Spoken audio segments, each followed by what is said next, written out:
اللہ اللہ حضرت عمر کا بیٹا مصر گیا، وہاں سے کمائی کر کے لایا، تجارت کرنے گیا، لاکھوں کا مال۔ کون سا باپ ہے دنیا میں جس کا بیٹا باہر سے پیسے لے کے آئے تو ابا تفصیل پوچھے کہ بیٹا کہاں سے کمائے، کہاں سے لایا، کتنے ملے، کیوں آئے؟ کون سا باپ تفصیل پوچھتا ہے؟ ابا تو کہتا لا صحیح اور تعریفیں کرتا ہے، میرا بیٹا بڑی کمائی کرتا ہے۔ کبھی پوچھا ہے اس سے کہ ڈیوٹی صحیح دیتا ہے کہ نہیں؟ کبھی پوچھا ہے کہ تو ایمانداری کی روزی لاتا ہے کہ حرام کی کماتا ہے؟ یہ باپ کی ذمہ داری ہے، یہ اماں کی ذمہ داری ہے۔ پھر کہتا ہے بیماری کیسے آ گئی، پریشانی کیسے آ گئی؟ تو نے کبھی سوال کیا اپنی اولاد سے؟ حضرت عمر فاروق رضی اللہ تعالیٰ عنہ کا بیٹا مصر سے پیسے کما کے لایا تو جناب عمر نے بلایا، فرمایا بیٹے اتنی تو تیرے پاس راس ہی نہیں تھی، تھوڑے سے تو پیسے لے کے گیا تھا، اتنی کمائی کیسے ہو گئی؟ اتنے تو پیسے نہیں تھے صاحب، کہاں سے کمائی لائے؟ اس نے کہا ابا جی وہ جو میرے چچا ہے نا مصر کے گورنر، آپ کے دوست، انہوں نے میری مدد کی ہے۔ فرمایا جتنے لوگ گئے تھے سب کی ہے مدد اس نے؟ کہا نہیں صرف میری کی۔ فرمایا تیری کیوں کی؟ تیری کیوں کی؟ کہا حضور آپ کے دوست ہیں۔ فرمایا چپ کر، حضور انہوں نے مجھے اتنے پیسے دیے، میں نے کاروبار میں ڈالے تو نفع آیا تو میں ان کی رقم دے کے۔ فرمایا خاموش ہو جا، باقی جتنے لوگ گئے تھے سب کی مدد کی اس نے؟ کہا نہیں حضور صرف میری کی۔ فرمایا اس نے تیری مدد نہیں کی، اس نے خلیفہ کے بیٹے کی مدد کی، اس لیے کہ وہ خلیفہ کو اپنے حق میں نرم کر سکے۔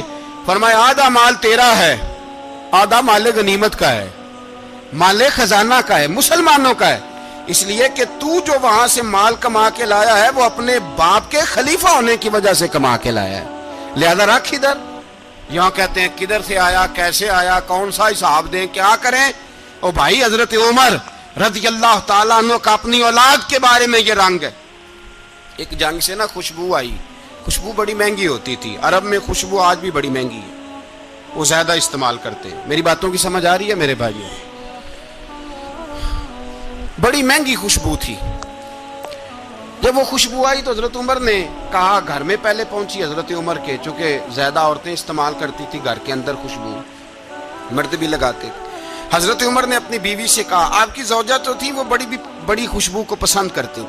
حضرت عمر نے اپنی زوجہ سے کہا کہ خوشبو لاؤ، میں نے ایک عورت کی ڈیوٹی لگائی ہے، وہ خوشبو تول کے نا تو بھائیسا برابر صحابہ میں بانٹ دے گی۔ تو آپ کی زوجہ کہنے لگی کسی بی بی کی ڈیوٹی لگانے کی کیا ضرورت تھی، میں جو موجود تھی میں بانٹ دیتی ہوں تول کے بھائیسا برابر۔ آپ نے فرمایا نہیں تو رہنے دے، وہ فلانی بی بی بانٹے گی۔ کہا حضور میں نے بھی بانٹنی ہے، میرے پہ کچھ حق ہے؟ آپ نے فرمایا نہیں تو تفصیل نہ پوچھ، تو خوشبو دے دے، کوئی اور بانٹے گی۔ خاتون خانہ تھی نا، کہنے لگی نہیں مجھے بھی آج آپ کو بتانا ہی پڑے گا کہ کوئی جو بانٹ سکتی ہے تو میں کیوں نہیں بانٹ سکتی؟ زوجہ کہتی عمر نے بات کی تو میری چیخیں نکل گئی۔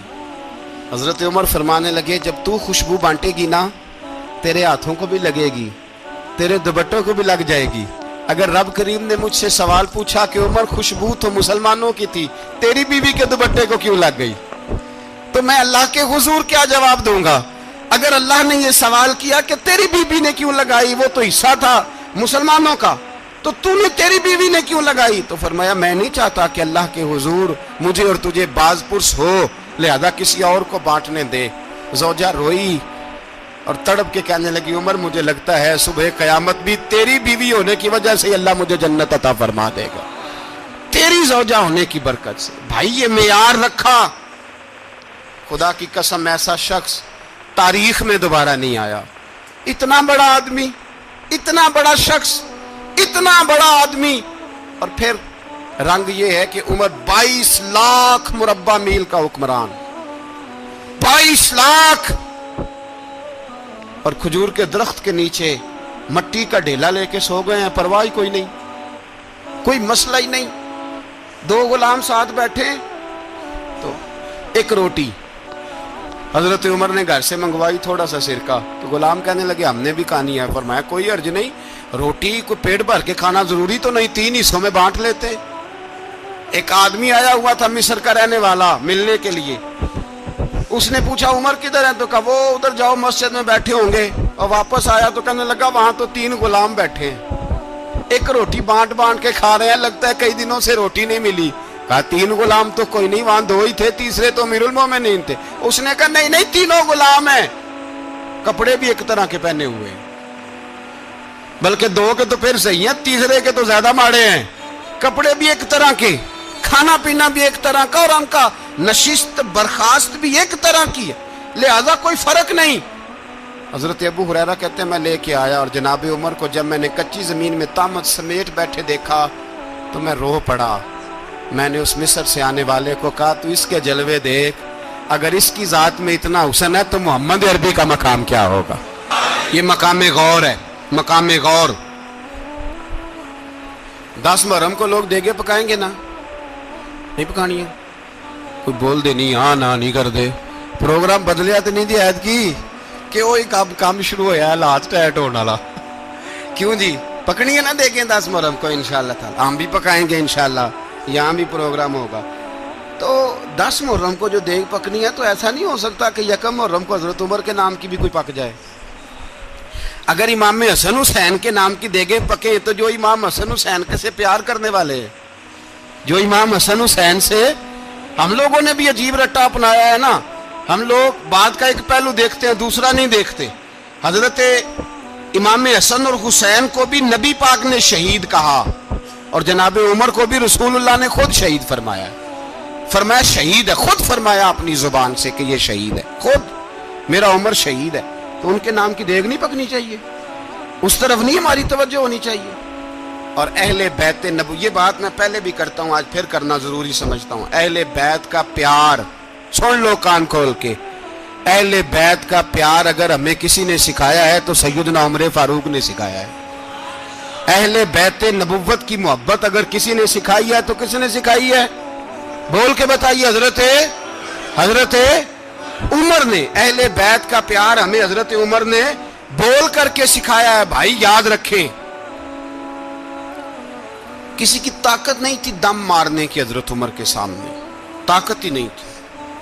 کیسر و کسرا کانپ جاتے تھے, جرأت ہی نہیں کرتے تھے حضرت. اور ہمارے تو تعلقات بڑے ہیں نا غیروں سے. حضرت ابو موسیٰ اشعری رضی اللہ تعالیٰ عنہ فرماتے ہیں میرا منشی سائی تھا, وہ کاتب کہتے تھے وہ لوگ, میرا حساب کتاب عیسائی تھا. تو فرماتے ہیں ایک دن میں نے وہ سارا حساب کتاب لین دین کے حضرت عمر کو دکھائے تو فرمانے لگے جس نے لکھے ہیں اس کو بلاؤ. کہنے لگے حضور مسجد نہیں آ سکتا. کیوں نہیں آ سکتا؟ کہنے لگے وہ عیسائی ہے. کہتے ہیں حضرت عمر جلال میں آ گئے. آپ فرمانے لگے جنہیں رب دور کرتا ہے تم کیوں قریب کرتے ہو؟ جنہیں اللہ دور کرتا ہے. فرمایا تم غیروں کو اگر عہدے دو گے تو اپنوں کا کیا بنے گا؟ اگر تم غیروں کو عہدے دو گے تو اپنوں کا. یہ سوچ ہے جو آج برما کے مسلمانوں کے لیے بھی ضروری ہے. کہا اگر تم غیروں کو عہدے دو گے تو اپنوں کا. ہم نے غیروں کو عہدے دیے تو دیکھا نا اپنے کس طرح کاٹے جا رہے ہیں. غیروں کو جو عہدے دے دیے جرانے سارے غیروں سے. روز دعویٰ ہوتا ہے چین ہمارا سجن ہے, چین ہمارا دوست ہے. او بھائی دوست ہے تو اس سے کہو نا کہ برما تو تمہاری ایک چھوٹی سی ریاست ہے, چین کے بغیر تو وہ سانس بھی نہیں لے سکتا. اس کو کہو نا اس حکومت پہ دباؤ ڈالے. لیکن ہم لوگوں نے غیروں کو عہدے دیے تو اپنے پس گئے.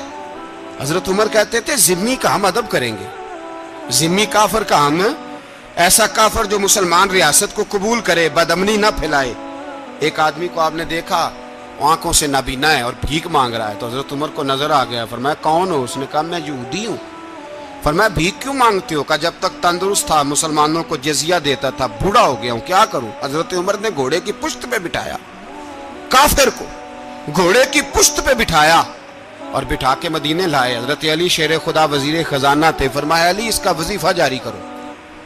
کہا یہ کون ہے؟ فرمایا یہ یہودی ہے لیکن یہ ہمیں جزیہ دیتا رہا, بوڑھا ہو گیا بیچارہ, بھیک مانگنے پہ مجبور ہے, ہماری حکومت کے اندر رہتا ہے, اس کا پورا وظیفہ جتنا خرچہ اتنا وظیفہ لگاؤ.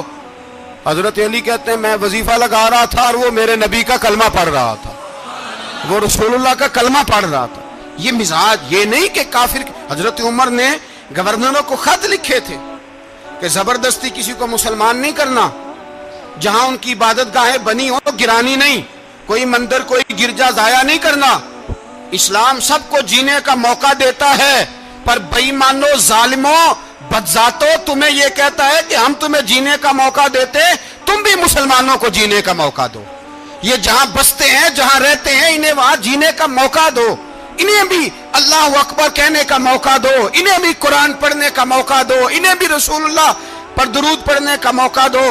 ہمارے ملک میں عیسائی اپنی مرضی سے کھلے عام تبلیغ کرتے ہیں، یہاں تو چینل چلائے ہیں عیسائیوں نے۔ کسی مذہبی جماعت نے کبھی جلوس نکالا ہے کہ عیسائیوں کا چینل بند کرو؟ بولے نکلا ہے کہ نہیں نکلا؟ کتنے ظلم کی بات ہے۔ ہم جب غیر کو اتنا تحفظ دیتے ہیں، اتنا تحفظ دیتے ہیں، ہم نے دیکھا ہے، مجھے بیسیوں لوگوں نے عید پہ ٹیلی فون کیے کہ عیسائیوں کو قربانی کا گوشت دے لیں، مجبور ہیں جی، دروازے پہ آ گئے ہیں، ہمارے کام کاج کرتے ہیں۔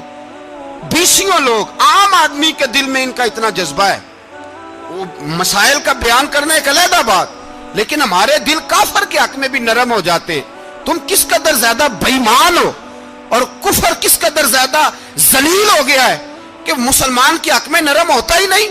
اور اس سے بڑے ذلیل وہ ہیں جو ان ذلیلوں کے سپورٹر ہیں، وہ کسی عرب ملک کے حکمران ہو یا کسی اور جگہ کے، وہ بڑے ذلیل ہیں جو ان ذلیلوں کے سپورٹر ہیں، جو برما کی بچیوں کے قتل پر اپنی حکومتیں چمکا رہے ہیں، انہیں شرم نہیں آتی۔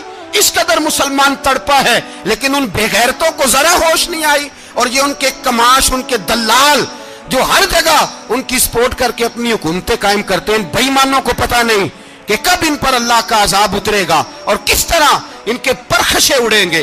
تمہیں اپنی ذلت اور رسوائی نظر نہیں آ رہی کہ زمین کس طرح تمہارے لیے تنگ ہو گئی ہے؟ اس سے زیادہ اور تمہاری رسوائی کیا ہوگی؟ ڈرو اللہ سے، اور یہ تو دنیا کا عذاب ہے۔ ان بطش ربک لشدید، میرا رب کہتا ہے قیامت تو قائم ہونے دے، اتنا سخت تیرے رب کی پکڑ ہے، اتنی کسی دوسرے کی ہو سکتی؟ یاد رکھیں اور تھوڑا احتیاط کریں ہم سب۔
اللہ.